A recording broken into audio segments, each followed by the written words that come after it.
Olá pessoal, tudo bem com você? Na nossa aula de hoje, em Direito Processual Penal 2, nós estaremos dando continuidade ao assunto nulidades processuais. Nós vimos na nossa aula passada os aspectos gerais das nulidades no processo penal. Vimos que a nulidade é assunto deveras importante, não apenas para efeito de ter o conhecimento prático no dia a dia forense, mas assunto comumente cobrado em prova de concurso público, de exame de ordem, que não apenas é cobrado, não apenas cai em concurso, mas despenca de modo geral. E aí, na semana passada, eu havia dito para vocês que na nossa continuidade da aula de hoje, nós abordaríamos as nulidades em espécie, abordando cada uma das nulidades de natureza absoluta, bem como as nulidades de natureza relativa. E aqui permita-me, no primeiro momento, abrir um parêntese, segundo o qual algumas das nulidades que nós vamos observar agora, com o advento da reforma do Código de Processo Penal em 2008, elas caíram em desuso, elas não mais se aplicam. Mas não se preocupe que nós abordaremos cada uma na nossa aula de hoje. Tudo bem, gente? Assim sendo, nós começaremos agora nas nulidades em espécie, abordando as nulidades de natureza absoluta, previstas ao teor do artigo 594, inciso 1 do Código de Processo Penal. E permita-me aqui, sem mais delongas, já adentrar ao assunto, vez que são várias as nulidades a serem abordadas na nossa aula de hoje. E a primeira das nulidades de natureza absoluta é a nulidade por incompetência do magistrado. Observe que, em homenagem ao princípio do juiz natural, garantido constitucionalmente no artigo 5º, inciso 53, ninguém será processado ou julgado senão pelo juiz indicado previamente pela lei ou pela própria Constituição.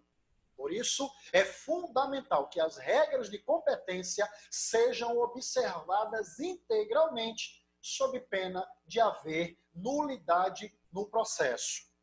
Gente, nesse momento nós deixaremos de lado a discussão quanto ao juízo das garantias, isto porque, conforme nós já havíamos debatido bastante em aulas anteriores, este instituto, apesar de novíssimo, encontra-se ainda sobrestado pelo Supremo Tribunal Federal, aguardando ulterior deliberação, permanecendo conquanto a regra do juiz natural.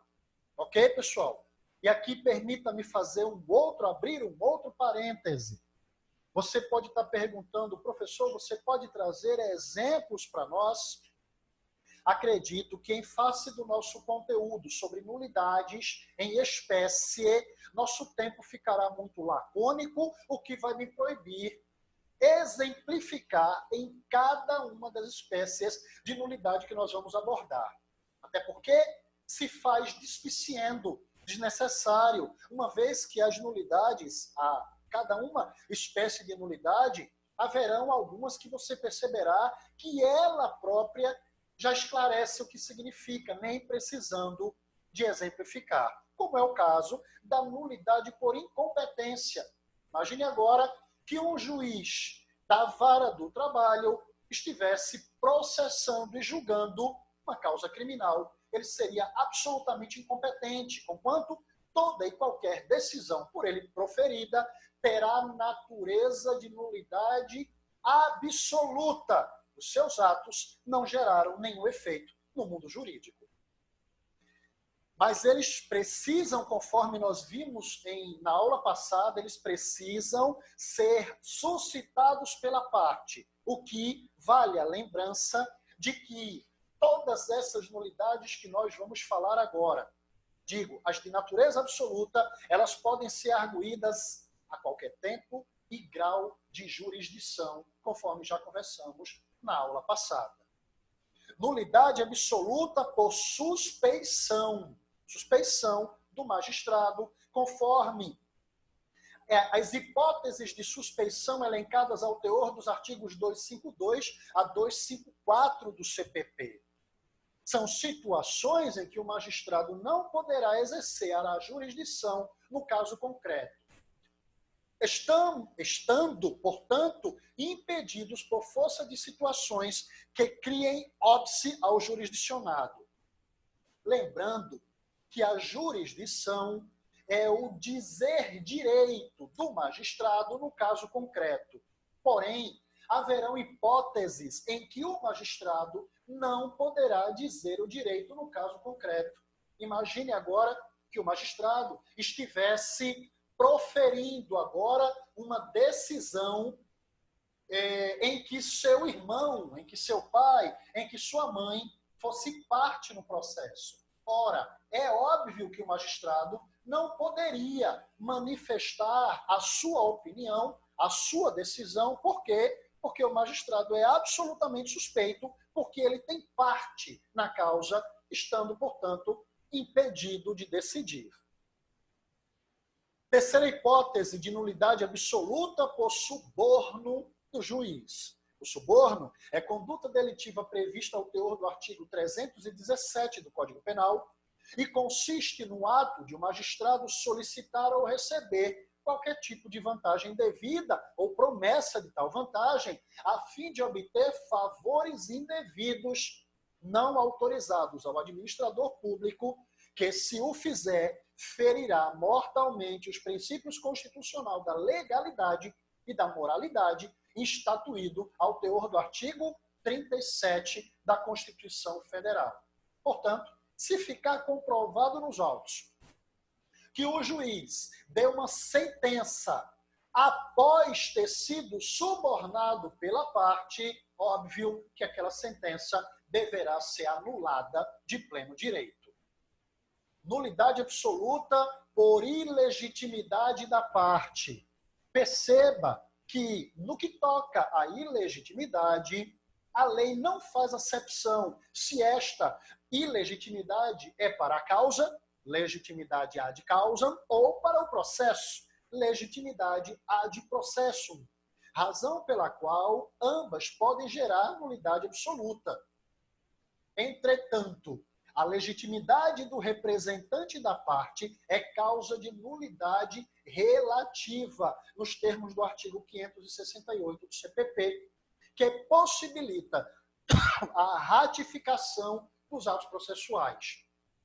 Então, imagine agora um advogado que recebe uma procuração que haverá falhas, que haverá erros, defeitos na procuração.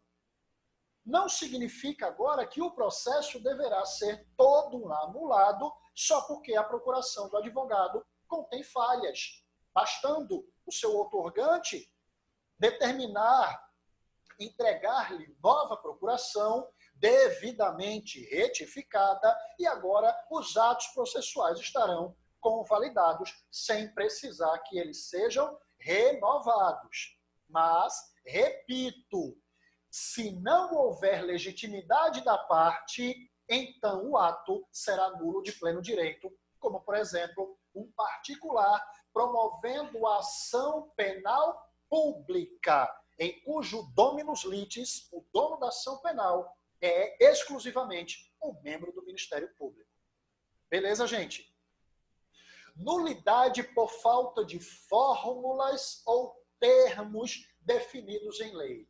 Essa é a hipótese do inciso 3 do artigo 564 do Código Penal, que vai elencar agora um rol de nulidades que, caso falte-lhe qualquer formulário, fórmula ou termos determinados em lei, tal nulidade terá natureza absoluta.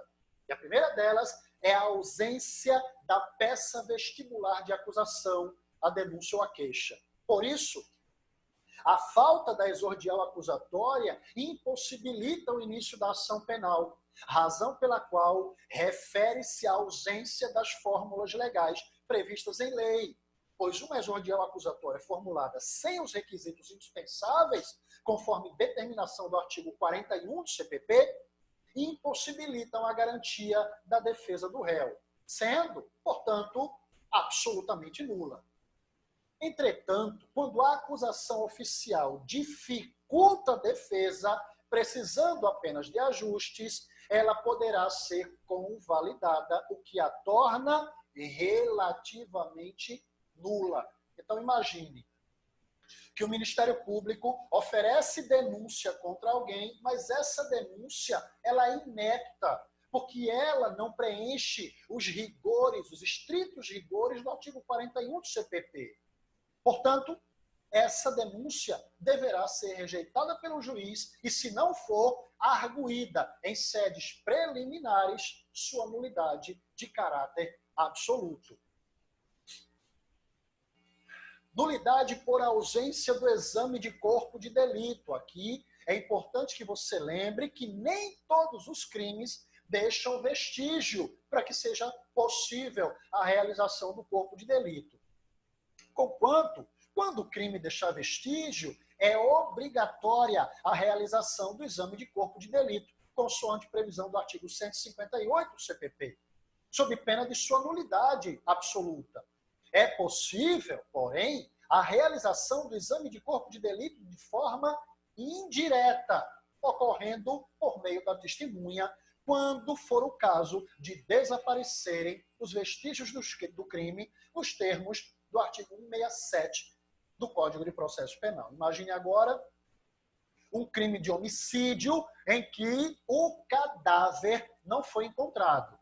Há quem diga que não se pode falar em crime de homicídio sem o corpo para que se materialize a atividade delitiva através do exame de corpo de delito. Bem, pessoal, tanto a doutrina quanto a jurisprudência é pacífica no sentido de, não havendo encontrado o corpo, há o depoimento de testemunhas, eventualmente, que previram, que participaram ou que observaram o delito, elas terão efeito de prova para a caracterização do delito.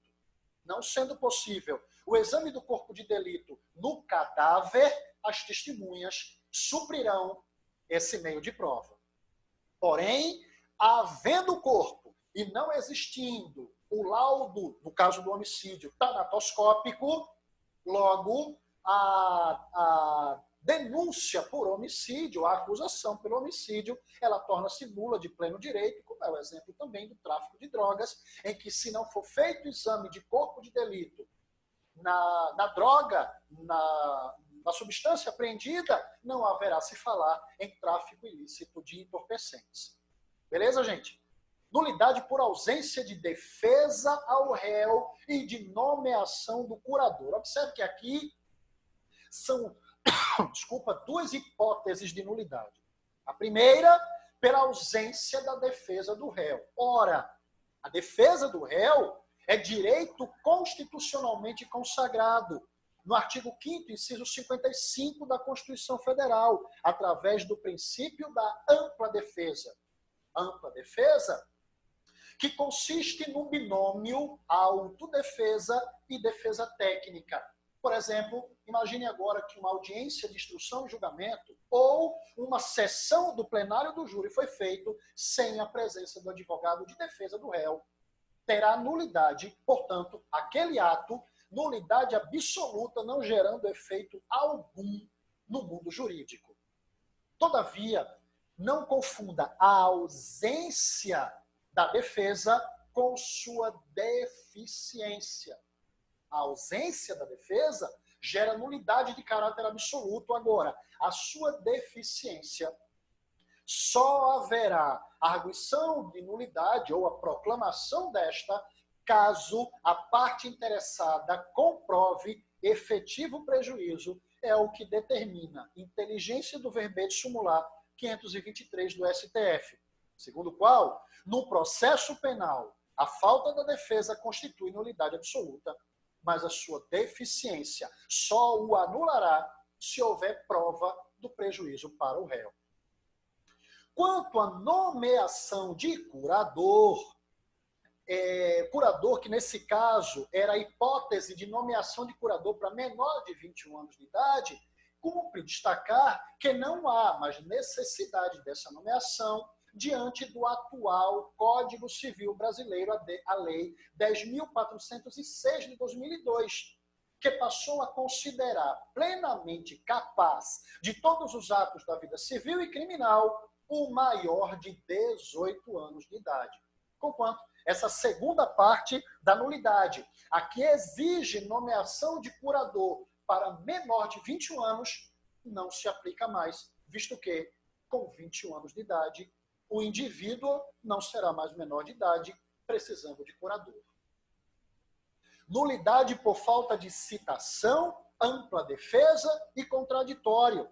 Naturalmente, sem ser citado, ou se a citação for feita em desacordo com as normas processuais, prejudicando ou cesseando o direito de defesa do réu, é lógico que haverá motivo de anulação do feito a partir da ocorrência desse vício insanável. Trata-se de nulidade absoluta. Entretanto, conforme diretriz do artigo 570 do CPP, a falta ou a nulidade da citação, da intimação ou da notificação estará sanada desde que o interessado compareça ao ato antes de ele se consumar. Então, imagine agora que o réu não foi intimado para audiência de instrução e julgamento, porém, sabendo da audiência, tomando conhecimento da audiência, por quaisquer que forem os meios, ele comparece ao ato. Se ele comparece, preenchida está, conquanto a citação ou a ausência dela, e por isso o ato não será nulo. Por quê? Porque não houve prejuízo. Nulidade absoluta por falta de decisão de pronúncia do libelo e da entrega da cópia do libelo. É nulo o ato de encaminhar o réu ao plenário do tribunal do júri sem a decisão de pronúncia ou se ela estiver incompleta ou defeituosa, conforme determinação do parágrafo 1º do artigo 413 do CPP. Agora, quanto ao libelo, bem, este foi eliminado do Código de Processo Penal pela Lei 11.689 de 2008, na reforma de 2008 do CPP. E era este libelo uma peça com exposição da acusação em formato articulado, baseado na pronúncia. O órgão acusatório valia-se do libelo para enumerar os pontos nos quais se baseara perante o plenário para acusar o réu, pedindo sua condenação.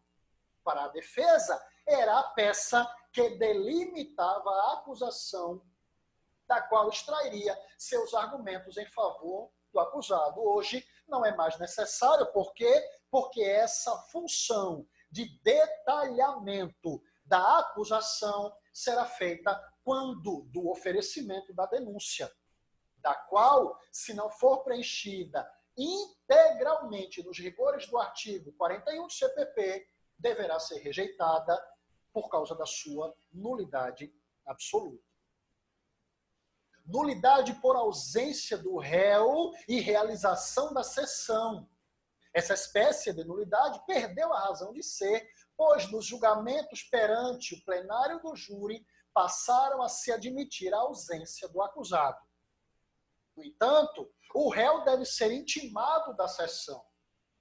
Mas se ele, ainda que não intimado, comparecer ao julgamento, superada será a falta da intimação, pois a finalidade da norma processual foi atingida, que é garantir a presença dele diante da sessão do júri. Então, é absolutamente, nos dias de hoje, possível que haja o julgamento de um réu perante o tribunal do júri sem o advogado ou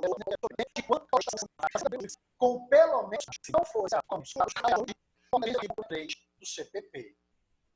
Nulidade por sorteio do conselho de sentença em número legal e a incomunicabilidade dos jurados, quase não sai.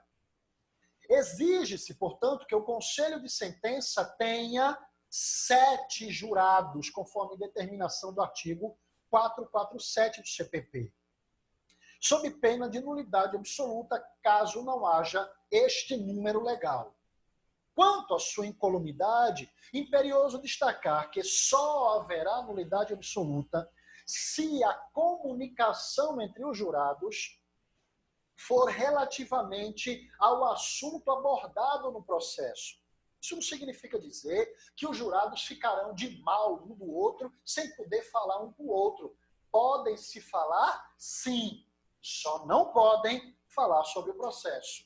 E no momento da sessão, eles deverão estar absolutamente incomunicáveis, porque para prestar atenção quanto ao julgamento, que afinal de contas partirá deles a decisão de absolver ou de condenar o réu.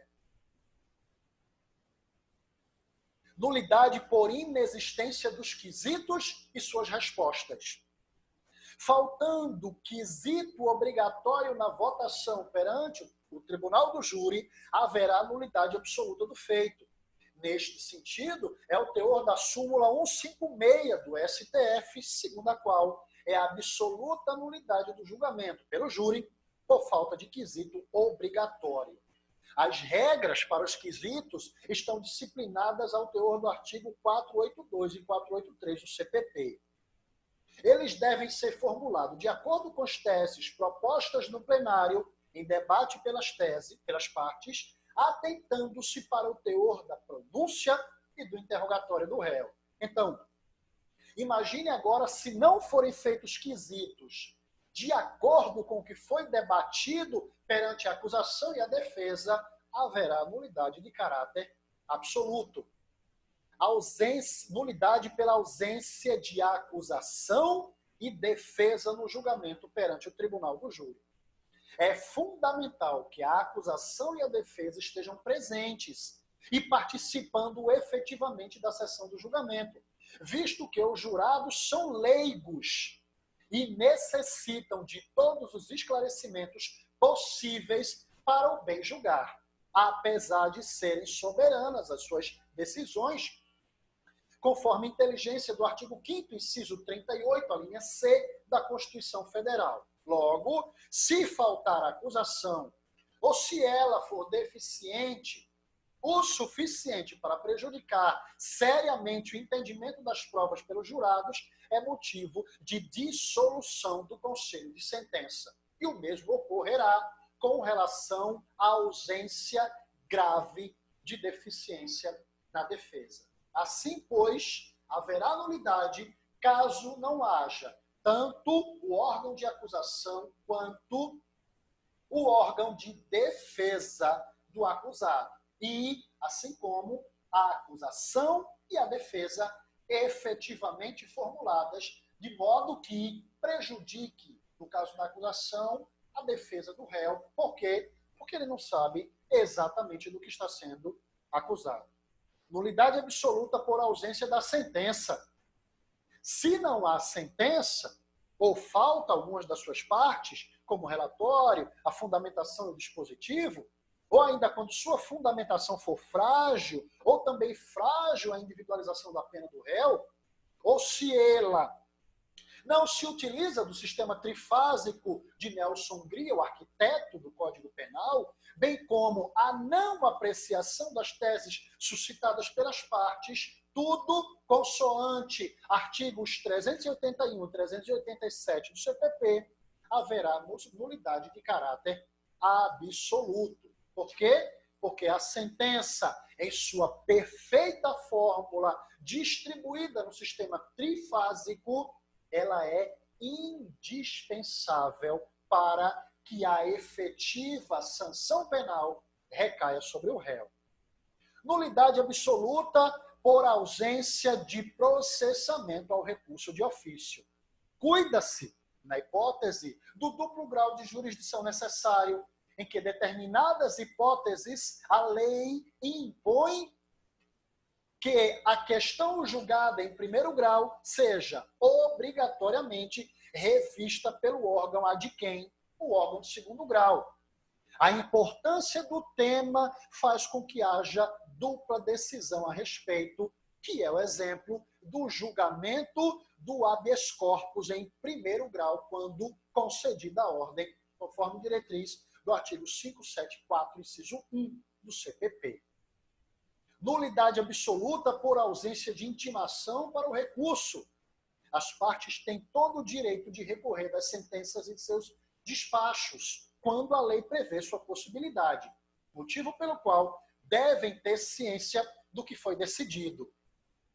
Omitindo-se a intimação, o que ocorrer a partir daí é nulo por evidente cesseamento da acusação ou da defesa, conforme o caso. Imagine agora que houve uma sentença condenatória, mas a parte, o réu, não foi intimado para interpor o competente recurso. A partir daí, toda a consequência daquela sentença deverá ser anulada de pleno direito. Por quê? Porque não deu ao réu o direito de interpor o competente recurso para vergastar aquela decisão. Nulidade absoluta por ausência de intimação para o recurso. Muito, deixa eu ver aqui. Na verdade, aqui é por ausência de quórum no tribunal. Veja, conforme regimento interno de cada tribunal, haverá sempre um número mínimo de julgadores. Quando esse material for para você, já irá devidamente corrigido, mas aqui a nulidade é por ausência de quórum para determinados julgamentos perante tribunais superiores. Então, imagine agora que um julgamento perante os tribunais superiores ou os tribunais dos estados, ou mesmo de juízes, que exigem o mínimo de julgadores para o julgamento da lide, faltando esse quórum mínimo exigido, haverá nulidade absoluta. Imagine agora, por exemplo, que uma sessão de júri, ela começou com 6 jurados. 6 é menor que 7, conquanto o ato praticado naquela sessão será nulo de pleno direito. Por quê? Porque não alcançou o quórum mínimo exigido pela lei.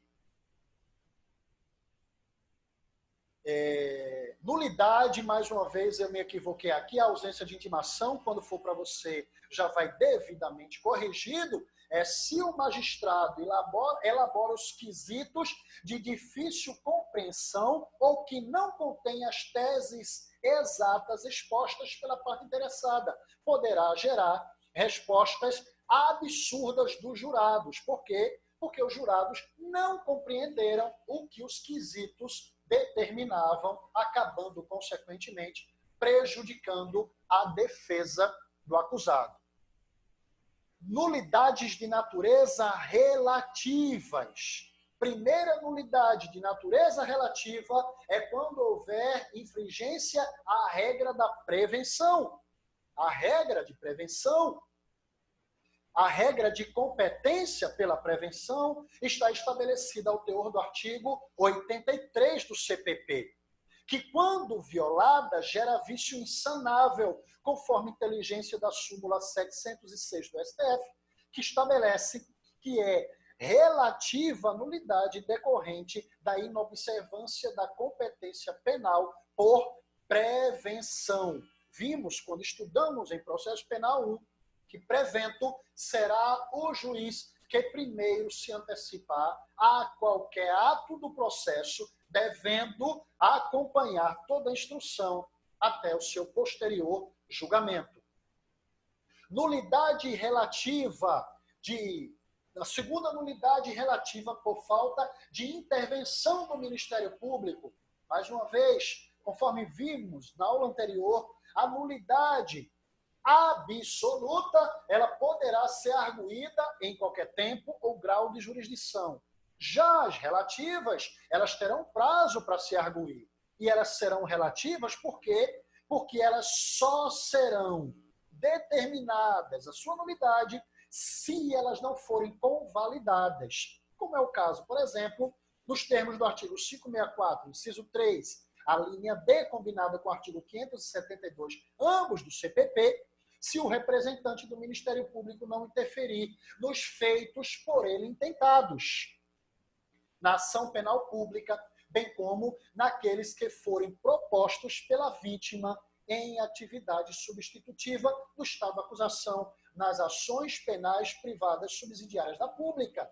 Nesse caso, haverá nulidade relativa. Então, imagine agora que uma audiência de instrução ela foi conduzida sem a presença do membro do Ministério Público.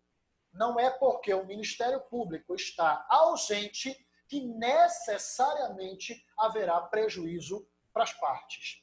Em sendo comprovado o prejuízo, então será declarada a nulidade daquele feito. Do contrário, não haverá que se falar em nulidade. Nulidade relativa por falta de concessão de prazos à acusação e à defesa. Ao longo de toda a instrução processual, vários são os prazos para manifestação e produção de provas que são concedidos tanto para a acusação quanto pela defesa.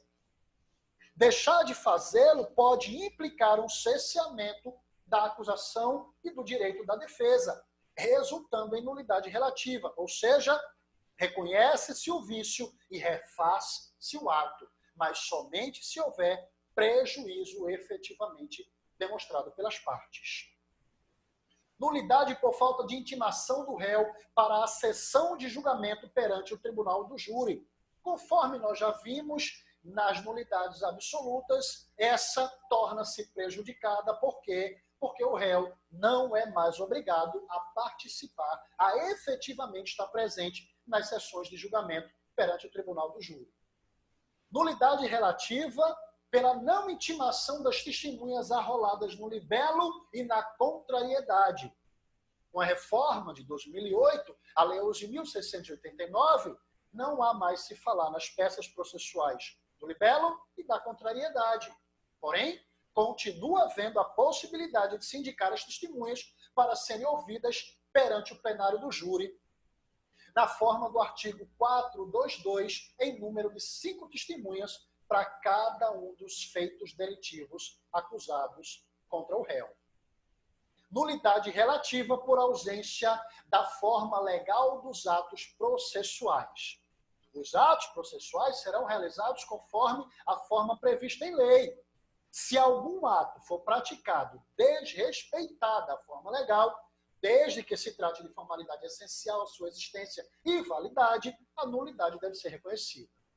Entretanto, trata-se de nulidade relativa, que somente haverá caso se reconheça o prejuízo por qualquer das partes. Beleza, pessoal? Nosso tempo está bem estourado. Com isso, nós encerramos o assunto sobre nulidades no processo penal. Na aula passada, vendo os aspectos gerais das nulidades, e na aula de hoje, abordando as nulidades em espécie, tanto as de natureza absoluta, aquelas que podem ser suscitadas, arguídas em qualquer tempo ou grau de jurisdição, visto que trata-se de matéria de ordem pública, bem como as nulidades relativas, que só poderão ser reconhecidas caso fique comprovado o seu prejuízo. Tudo bem?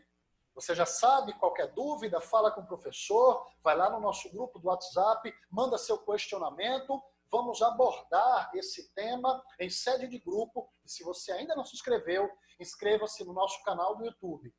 Tá joia? Até a próxima aula, se Deus assim permitir. Um abraço.